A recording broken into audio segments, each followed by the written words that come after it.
Amount of people who sometimes go, we need a marketing person, so we're going to hire one, and then go, well, what have I hired them for? Welcome to the ScaleUp podcast. Today we're going to be talking about all things marketing, including strategies, MDF funds, where to start, when to stop. ScaleUp, the podcast for driving growth in your MSP, delivered by industry experts.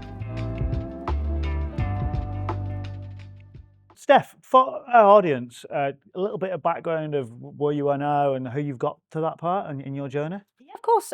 So I've been at OpenText Cybersecurity for 2 years now as their channel marketing manager. Prior to that, I've been in the vendor landscape for another year or so. I spent 4 years in distribution prior to that. But I actually started out in a little hardware reseller back in 2015. So I've been in the channel for about 10 years now.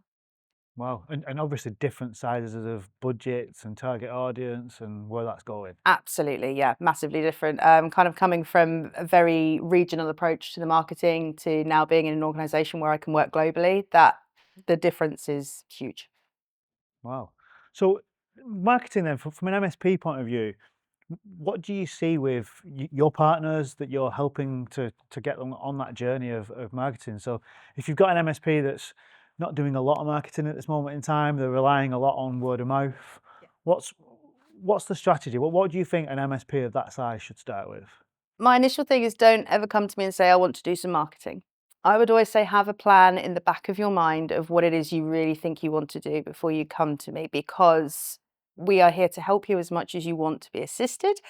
But at the same time, I don't know your business inside and out. You are the only person that knows your business strategy. Sit down with your sales team, if you have internal marketing as well, agree where you're looking to go and what it is that you're trying to achieve, and then start to build out your strategy from there. Don't go, we need to do something, so we're going to do it, and then we'll see how it goes.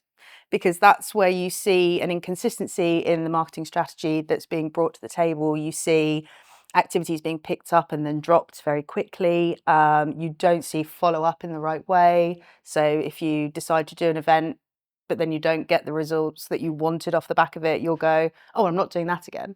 But it's because you didn't put the time in to think about what it was that needed to happen. So is it more like you're basically saying, work out what the outcome you need is from marketing or the activities you need to do, and then backtrack on how you're going to do it, right? Absolutely, yeah. So if you're a typical MSP and let's say you're trying to add X amount of clients per month or per year, what are the things that you're seeing people be successful at doing in your opinion? Yeah, so I'm definitely seeing a lot of success in the more regional business shows that tend to be held. I've seen a lot of people going to things that are held in, like, on a county basis or anything like that, and they seem to be picking up a lot of clients who are local to them, which works because they've also got referenceability from other people that they probably know. But I think with MSP marketing as a whole, a lot of what's different about it is the fact that you have that approachability and you create that kind of trusted partnership with the organization that you're partnering with. It's not about selling a service and then running away again. It's about making sure that you have that stickiness and consistency. By meeting somebody face to face, I think you get that a lot better than you would from an email campaign or telemarketing or something like that. And I suppose it could be that if you meet them once at an event or something, then it's just working out ways of how do you keep on reinforcing those touch points with that person, right? Absolutely. If you've got their details once, as long as they've consented to be contacted, you can contact them as many times and as many different ways as you like. Send them some direct mail. Who doesn't love getting posts these days? Send them an email. Drop them a call every 6 months. It's only a no until it's a yes. I think that's a great, interesting topic. Actually, it's something I learned from another vendor about. Even it's not a no until it's a yes. So a lot of people, when they get that first no, or they lose the proposal that they put in front of them, maybe it's an IT support contract, they close that engagement and there's nothing that happens after the effect. But actually, what I learned was nothing's done until they tell you to go away. Absolutely. And 6 months, a year is a long time in terms of business. Anything can change in that 6 months, 1 year, right? So they could have a change in leadership, which means that their strategy is changing. So the services they take from you might be different. It might be that your portfolio has evolved and you've taken on some new products that actually they don't have in their current provider. And you can add that as another layer. You don't have to do everything as long as you can do some. land and expand. So a lot of the small MSPs I talk to haven't got a marketing function. They might have a little bit of outsourcing from sort of a virtual marketing person maybe, or using other things that you can do in the market. What when we talk about strategy, how does someone start this marketing strategy? What does that contain? What do they need to do? Again, I think you need to go back to the very, very basic levels of what it is you're trying to achieve. We're looking to achieve growth through acquiring clients. We're looking to achieve growth by expanding what we already have within our existing clients. That will tell you roughly where you need to start moving your marketing strategy to.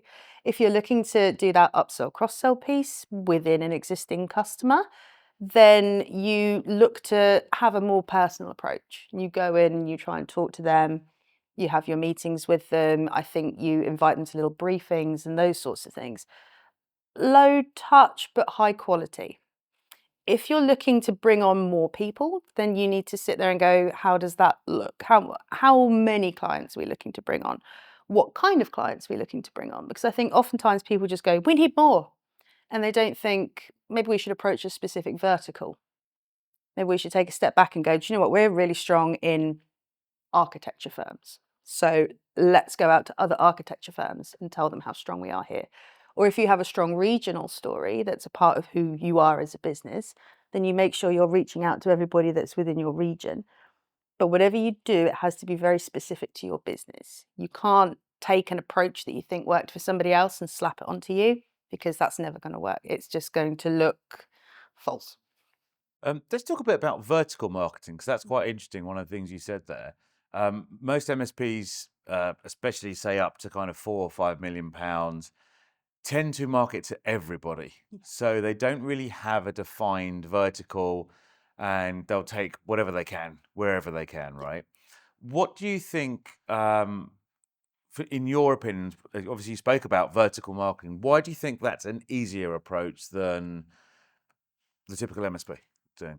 Because it's a lot easier to be targeted if you're sticking with one area. So you don't feel that you're spreading yourselves too thinly around, oh, have we got something for this person and that person and the other person?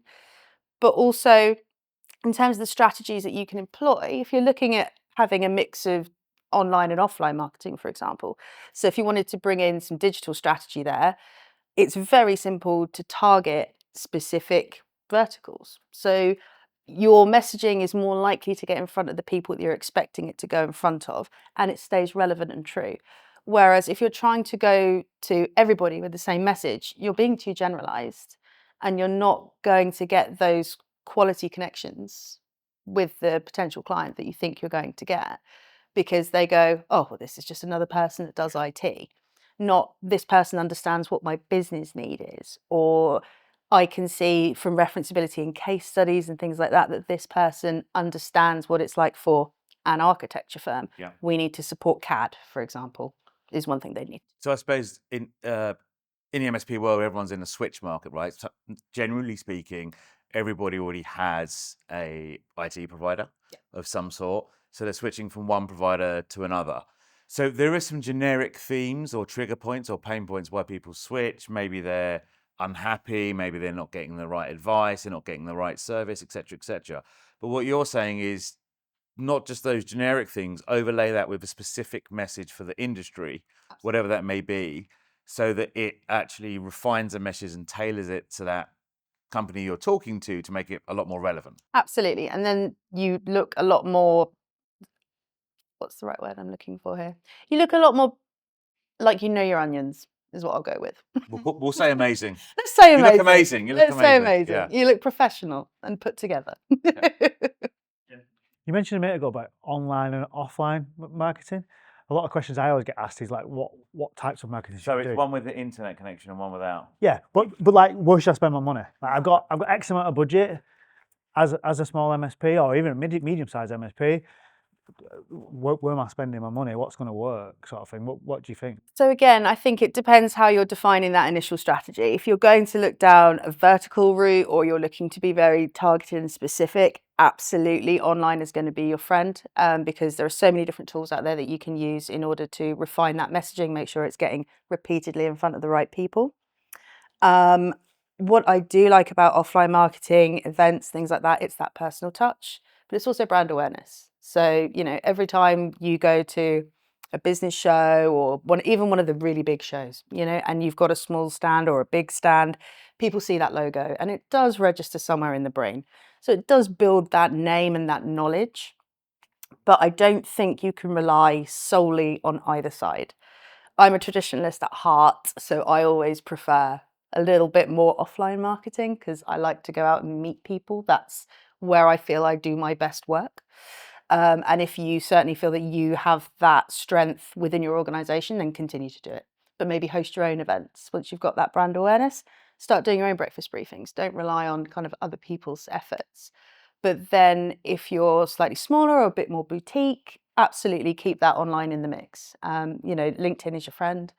I would advise against some social media marketing, but certainly I think LinkedIn's a really valuable place to be going. Oh, what social media marketing would you advise against? I don't see particular value in the moment at things like Facebook marketing. I've been seeing some people start to spend money on, and I'm a little concerned that people are starting to blur the line between business to business and business to consumer.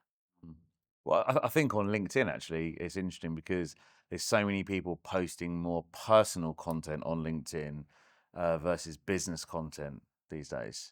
Yeah, and I think that's absolutely fine for a personal page because that's your personal brand. But when it comes to your business content, try and make sure that you're keeping it snappy and to the point. If it's video content, keep it professional, those sorts of things, like absolutely your personal LinkedIn page is your own place to showcase yourself, but your business page is where you showcase your business. So remember to keep that distinction, I think. Yeah. So just talking about events, because I assume OpenText must go to lots of MSP events, right? We do, yes. So if you did not verticalize as a company, it makes it a lot harder to spend your money to get effectiveness unless you're going to an event that's specific to the vertical market, right? Like you guys go to MSP events because your customers are MSPs. So if an MSP did actually decide that I want my vertical to be accountants or I want my vertical to be legal people or creative people or whatever it may be, there probably are events like that, right? Of course there are. Yeah, everybody has their own industry standard events. So if you were part of REBA, for example, they always have an annual conference, and that's for accountancy. So, you could get a small stand there and you could say, hey, we have 10 clients who are also accountants, and we think it'd be really valuable if you came and had a chat with us, have some sweets from our stall, do that nice face-to-face thing, but you've got that referenceability, particularly if you've got actual clients in that room. One thing that's going through my mind is you've got this owner that's just starting off on marketing. They hire a marketing person. What do you think they should be monitoring that marketing person on? What does success look like in that period of time? When built into your strategy and certainly taking them on within those first sort of 3 months, I'd say what you want to be understanding is what they know about your business. Because in order to be an effective marketer, you need to actually know what you're marketing. And I think a lot of people can come in and they talk very well about the practicalities of marketing, but not necessarily understanding why it's relevant to that business. So I think it's really important to make sure you've instilled a solid, confident grounding in the employee to say, this is what we're doing, this is why we're going out there, and this is why. Then you do need to put a little bit of trust and faith in them, especially if you're not an organization that's historically had marketing people, and then go, tell me what you would do, and then we can have this discussion about how it fits with our strategy. Yeah, we've just recently built a target client profile, what our voice is going to look like, so they know how to write material. But then looking further ahead, sort of maybe it's 6 months, maybe it's 12 months. What are you looking to sanity check that they're doing what you've employed them to do? What sort of things would you monitor them on? Again, that's worked on the basis of what is the marketing function doing for your organization? Is it growing brand awareness, which is quite an intangible thing sometimes to monitor? Or are you saying we want to look at client retention or client growth? Or are we talking about how much spend are we seeing increasing or decreasing depending on, are people taking new services from us? Or are they actually dropping services? Are we not talking to them in the right way? How have we spoken to our customers recently? Are we even doing it? The amount of people that don't have a regular cadence with existing clients is astonishing. So you want to be looking at those sorts of things and understanding, right, okay, how are we against where we were before you came into the business? And then where do we feel like we could improve? And how does that map onto the strategy that we have for our business? Okay. So yeah, it's all about having that plan. I mean, we've talked about in other blogs about you need to have a plan before you actually hire that person. Absolutely. And I think the amount of people who sometimes go, we need a marketing person, so we're going to hire one, and then go, but what have I hired them for? I see it a lot. And yeah, I think you do really need to understand, right, we're bringing this person in and we want them to be really good at social, for example, because we want to use more online and social media marketing, or we want them to be an events pro because we want to be doing more events and we want to build our own event series.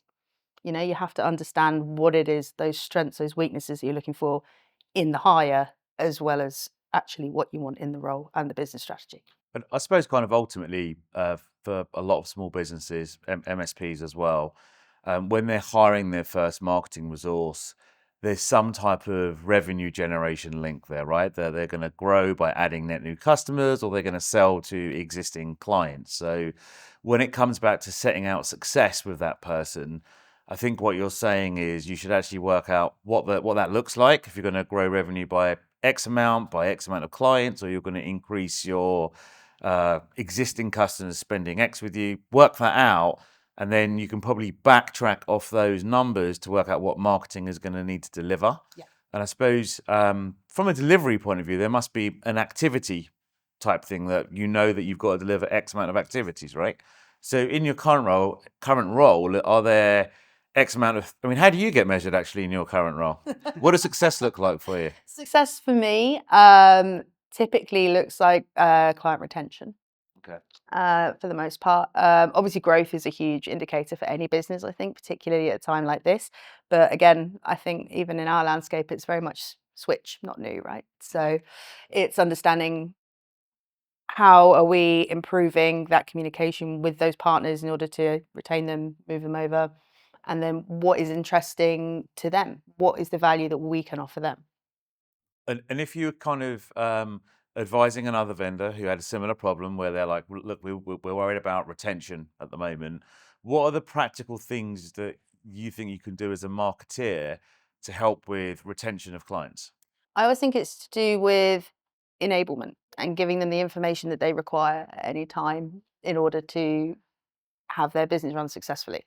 So you, as an MSP, may have people who have varying levels of interest in their actual technology estate. You might have somebody that doesn't care and washes their hands of it entirely and passes it straight over to you. You might have someone who's got a couple of toes in the water but isn't that into it. Or you might have someone who's like, I just can't do the day-to-day, but I'm really interested in everything that's happening. By making sure that they understand why you're making the decisions you're making for them, sometimes I think actually really helps with that retention. You mentioned a minute ago about adding value to your partners, MSPs. One of the sort of hidden gems that I see is MDF funds. Everybody talks about it like it's a new shiny gem. I'm going to go and get MDF funds, but then I don't see many people actually executing on that. No, and I read a study recently that said that up to 60% of MDF that's allocated by vendors quarterly is unspent. Can you just clarify for everyone who may not know what MDF means? Absolutely, yeah. So it's marketing development funds. MDE, sometimes it's called, but usually MDF. And what is it? So it's funds that you can get from a vendor in order to run marketing activities in collaboration with that vendor. And then based on your success, you can kind of expect that money back. It's slightly different to the co-op model, which also exists, which is based on the more you sell, the more they'll give you back. And then you can claim against that. But MDF is an upfront process.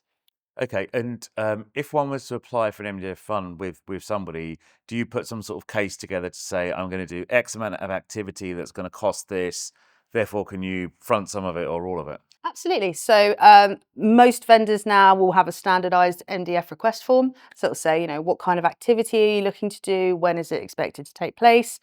What do you expect the results are going to be? And try and stay honest to that, because obviously you will be asked about it when the end of the activity rolls around. How much you're expecting for it and how much the vendor is willing to give you is dependent on their own partner program. But you can apply for that up front, and if it's signed off and they say yes, take it, run your activity, finish your activity, report back to your vendor, and if they're happy with your performance, they'll pay out on. And what are the activities that you've seen in the past work well to deliver the performance that gives a win-win for both sides? So one of the most successful ones that we see even now is telemarketing. A lot of people are unsure about telemarketing because it can be quite a densely populated field. And how do you know you're going to get a good company? All those sorts of things. But I think if you've got the right scripting, you can actually see some really good opportunities come off the back of that.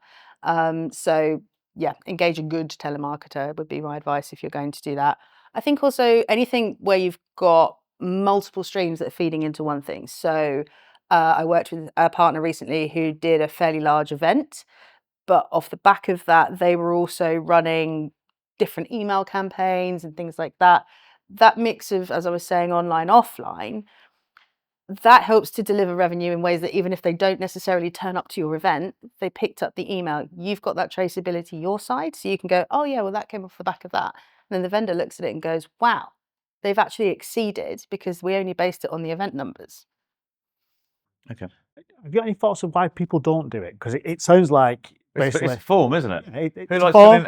filling in a form? Yeah. There's that. There's the fact that it's a form. It is quite complex. And I think if you don't have dedicated marketing function, it's a lot of admin, right? And then, of course, to put it all together, there are certain things you need to provide as your proof of execution, like invoices, opportunity information. If you're running your own business, you don't want to take half hour out of your day or however long it's going to be to sort that all out. And then, is it on a portal? Is it an email I have to send? How many different ways are there that people can do this? So I think that tends to be the thing that stands in the way, but also people just don't know it's there.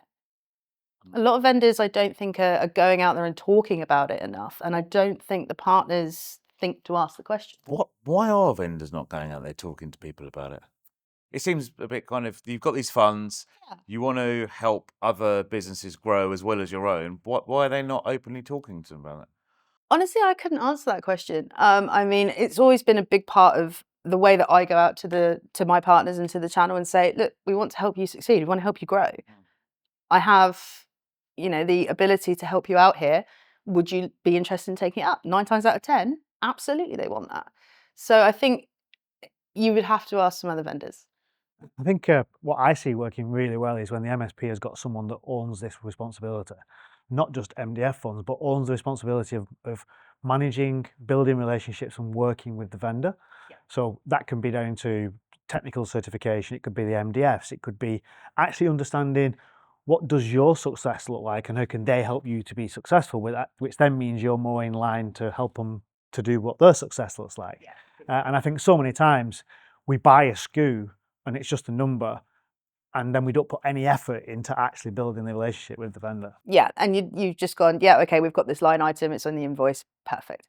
I think sometimes that's where you can actually, as an MSP, stand out a little further by also willingly engaging in that relationship.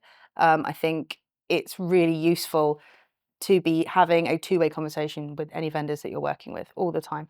Not just what are you doing for me, but what can we help you with? Because sometimes that's actually a really interesting conversation is we don't know what we're missing in vendor land or our little cloud, So I think it's got to be a dialogue. If you're going to work with a vendor, you need to have a dialogue, not just doing whatever you feel is being directed of you. In MDF funds, are there any scenarios where an MSP's come up to you and said, hey, I'm going to keep the numbers around here. Hey, I need £5,000 because I'm going to outreach to X amount of customers. There's a company I'm outsourcing this all to, and it's going to cost £5,000, but they assure me they're going to deliver X results. Is that something that you would entertain generally? I know you're putting you on the spot here, but I'm just thinking of the theory behind it. Yeah, so it is dependent on the way in which you propose that, I suppose. If you can show that they've got some success, if you can go back if anybody has any questions for you, then yes, in theory. But in practice, it depends on the vendor. It depends what different things you need to do to satisfy their criteria. And what are the kind of, I won't talk about the minimum amounts, but what's the sort of maximum you've ever seen given out on an MDF fund to a partner? It was when I was in distribution and it was about $40,000. It's quite a lot. So basically, we can get $40,000. We just bring you a couple of bar receipts and Yeah, we won 2 or 3 absolutely. deals. And Yeah, we're done, right? absolutely. As long as you bought me a drink on that bar receipt, it's Okay, fine. that's not a problem. We could do that. And I think there's also, people don't realise how much the vendor will actually help them. Like I remember in my last MSP, we actually had 2 people from that vendor come on the actual networking event and present as us, because they've got the knowledge and they can present as you or present as that vendor. Absolutely. And we aren't there to just dictate. I think people sometimes think that that's what vendors are there to do. That's not my opinion of what we're there to do. We're there to work with partners. We are there to grow success together. You know, your success and our success are often mutually beneficial. So why would I not help you? But also, I think it's really nice sometimes to go out and work with a partner and see what's actually happening on the coalface. Because sometimes you can feel removed from it by not seeing what's going out in the real world. Yeah, and that helps you to tailor your message to the rest of the MSP. Absolutely. So yeah, I've always enjoyed working collaboratively with partners in that fashion, and I think it should continue. So as you said, you've always worked with a lot of MSPs. Well, not always, the last few years you've done MSPs and collaborative. Is there anything that stands out to you that has been a real thing that people shouldn't do because it fails? In restraint to marketing. In restraint to Okay, marketing, just on MSPs. qualifying that in case. Yeah. Yes, I think people are too quick to fail these days. I think they will implement something and it will run for a couple of weeks and they'll go, we're not seeing results, we're stopping it. And it's like, actually, like with anything else in your business, sometimes it takes time to see that progress. Just because you're not seeing a return like immediately doesn't mean that it's not working. You know, if you rang a prospective client tomorrow and they said no thank you and put the phone down, would you then go, well, I'm just going to close the business? You wouldn't. So you have to stay consistent in what you're trying to do, accept that some things won't work, but learn from the fact that they didn't work and actually sit back and once an activity has ended or a program of whatever has ended, go, what did we actually do really well here and what can we learn from? Because not everything will be 100% successful, but everything will have successes within it. So I suppose what you're saying is people are too quick to judge on a small amount of activity before letting it run for a longer period of time and then assessing actually, has that done well or has it not? Absolutely. And I suppose a part of what you're saying is around consistency, whether that's activity or money you're spending in marketing. If people aren't consistent, then they can't expect to get results. Absolutely. What do you think about the link between sales and marketing departments? The two should be really well aligned. I always think it's a bit chicken and egg as to who feeds who. You know, some people say marketing feeds sales, some people say sales feed marketing. I leave that to other people to have that argument. But I personally believe my best work is done when I'm aligned closely to a sales team, because then I understand exactly what they're trying to achieve. And then I can take that back to the business and go, this is what we need for this. Yeah, because quite often what I see is marketing's delivering this amount of content, sales is needing this content, and they never align. And there's no marriage. Yeah, no, absolutely. I personally do think they should be very closely aligned and you should work together on understanding what a content plan could look like. Obviously, there is a rule of averages. Not everything will be delivered, but the majority By the of marketing things... people or the salespeople? Both. I plead the fifth on that one. Yes, but you know, as long as you're working together towards a common goal and the sales team are understanding what the marketing team are doing, the marketing team can see where the sales team are going, I think you're generally set up for success there. Yeah, I think that makes sense. I think aligning both of them will equal success. We used to run a joint marketing and sales meeting in my MSP where sometimes there was a bit of friction between both heads, but it was friction for the right reason because they wanted the same end goal. And I think that's typically what people forget, is that just because you've got two different ways of getting there doesn't mean you're not both aiming for the same thing. We all want success. So we've spoken a lot about consistency and making sure that people stay consistent to get results, right? But like all things in life, there has to be a point where you need to work out, actually, this isn't working out, right? Mhm. This is not delivering the results we need it to deliver. What does that look like? Have you been through that process before? Yes. So oftentimes, as a marketer, you will try different things to try and, make it interesting and different. Eventually, you come to a point where you go, I've either spent my budget, which is generally a big concern, or I've spent too much of my time on this. If you see that the amount of time going into it is not giving you the output that you require, kill it. And when you're meaning time, are you meaning that you're trying to make whatever you're doing better and refining it? Sometimes, or sometimes you're just throwing a lot of energy at it that doesn't need to be there. I remember many years ago running an event that wasn't going to succeed, but I felt that it needed to continue because that was what I had been tasked to do, and that was what I'd agreed with the organisation. And we're running and we're running and we're running, and then at the end, I just said, "Look, this isn't going to end well for you because you're going to have an empty room with nobody in it that you've just paid for, and I have nothing to show my team. What if we stop this activity now? We go back, we look at what we can still do with those funds in the available time." So I was using MDF. This is when I was in a reseller. And then we realign our plans. We're a little bit agile about it, and we do something different. That's what we did. We went with something that we knew had proven success for that business, and we managed to actually turn, I think it was £50,000 profit. Nice. To summarize then, sort of key takeaways from this discussion, I think for me, mine is about having that strategy and plan. So before you start, you need to know where you're going and how you're going to track this and what does the target audience look like before you even think about doing any marketing.